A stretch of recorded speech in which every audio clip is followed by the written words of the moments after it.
ఉగ్రవాదుల దాడిలో భారతీయులు 28 మంది చనిపోవడం ఎలా అనిపిస్తుంది? ఎలా అనిపిస్తుంది? పిచ్చ కోపం వస్తుంది.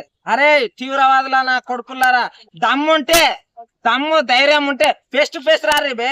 యాన్నో దాపుకొని ఇట్లా ముందర వచ్చి అది కాదు. అసలు ఆడ హిందువులని అసలు చూడడానికి పోయిన వాళ్ళని చంపుతున్నారంట. మాకి కిరికిరే సవాల్ చేస్తున్నా. దమ్ముంటే కృష్ణకాంత్ పార్క్ కాడికి రారా, చూసుకుంటా. ఈ అవ్వారే దొంగ దెబ్బ తీయడం మీ బతుకుకే అలవాటురా. మీ ఏమనాలి ఇక గలీజ్ మాటలు వస్తున్నాయి. అరే ఒకటి చెప్తున్నా, అమాయకమైన ప్రజలను చంపుడు కాదురా. దమ్ముంటే యుద్ధం ప్రకటిస్తే అప్పుడు రారా భయ్. అవరా ఎన్ని రోజులు రా ఇది అంతా అమాయకులు ఏదో చూడండి. ఇప్పుడు వాళ్ళకి ఏదైనా ప్రతీకారం తీసుకోవాలంటే సైన్యం పైన వాటిపైన యుద్ధం చేయాలి, కానీ అమాయకమైన ప్రజల్ని ఈ రకంగా చేయడము. ఇగో హిందుత్వం అనేది బాగా బలపడుతున్నది. అందరు ఏకమైతున్నారు. వామ్మో ఇదేంది, ఇది ఏకమైందంటే ఏమో అవుతుంది అని భయపడి ఏదో దొంగ దాపులకెళ్ళి నడమంతలకెళ్ళి వచ్చి దాడి చేస్తున్నారు. థూ, మీ బతుకుల మూట. మీ మీ జాతి అంతరా భయ్, మీ పుట్టువాడే అంత. దమ్ముంటే ఫేస్ టు ఫేస్ రావాలి. ఫేస్ టు ఫేస్ వచ్చి చూసుకోలే, కమ్ హేర్ అనాలే. అమితాబ్ బచ్చన్ కొట్టినట్టు, మన చిరంజీవి కొట్టినట్టు అట్లా రావాలిరా భయ్ దమ్ముంటే. ఏమిదిరా ఈ అమ్మ అమాయకులను సో ఇలా అమాయకుల్ని చంపే వాళ్ళపై ఎలాంటి చర్యలు తీసుకోవాలి ప్రభుత్వం? వీళ్ళని పట్టుకొని డైరెక్ట్ ఇప్పుడు కలాస్ బాజార్లో పోయాలి. తలకాయ ఆ, బాజార్లో పోయాలి. అట్లా గతంలో మనం చూసుకున్నట్టయితే ఇటు గోకుల్ చాట్ లో కానివ్వండి, ఇటు మన లుంబిని పార్క్ లో కానివ్వండి, అలాంటి ముద్దాయిలకి 10 సంవత్సరాల తర్వాత ఉరిశిక్ష పడడం జరిగింది. బరాబరే ఆ తీవ్రవాదులు లంచా కొడుకుల మీ జాతి అంటారా? వెనక్కికెళ్ళి వచ్చేదిరా మీ జాతి. ఒక్కటి చెప్తున్నా, ఇదిగో అమాయకులు ఏం చేసిర్రా మిమ్మల్ని?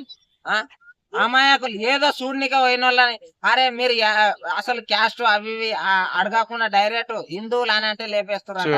అవసరం అరాబాయ్. అరే మీ అయ్యోళ్ళకు మీ తాతోళ్ళకు బరాబరి కొడితే యుద్ధం ప్రకటించి రారా చూసుకుందాం. ఇండియా పవర్ ఏందో తెలుసా నీ తెల్లింది. అరే మదర్ చోత్.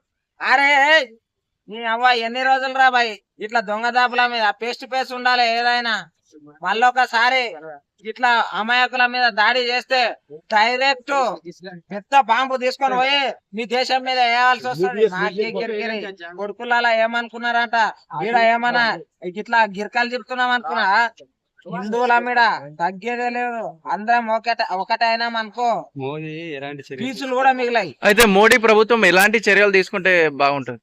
ఇగో వాళ్ళు పెద్దోళ్ళు ఏదైనా సరే ఆలోచించి నిర్ణయాలు తీసుకుంటారు. ఏదైనా ఆలోచన చేసి నిర్ణయాలు తీసుకుంటారు. ఒక్కడే వాళ్ళు వచ్చిర్రా అని చెప్పి మనం ఒక్కటిసారి అటాక్ అయినాం అనుకో, ప్రజలు ఉండరు, ఇబ్బంది పడతారు. వాళ్ళకి ఎంతో మంది ఇంకా చూడడానికి పోయిన వాళ్ళు ఉండరు. దానికి పబ్లిక్ అనేది స్పందించాలి. ఇంకొకటి హిందువులు ఎక్కడున్నా గానీ దయచేసి ఈ మ్యాటర్ మీద స్పందించి అందరు చనిపోయిన వాళ్ళకి ఎలాంటి న్యాయం చేస్తే బాగుంటుంది? చనిపోయిన ప్రతి ఒక్కరికి ఇక న్యాయం జరగాలి. ఇక కేంద్ర ప్రభుత్వం తీసుకుంటది ఏం చేయాలి ఏం కథ అనేది. కానీ తమ్ముంటారా తల్లి.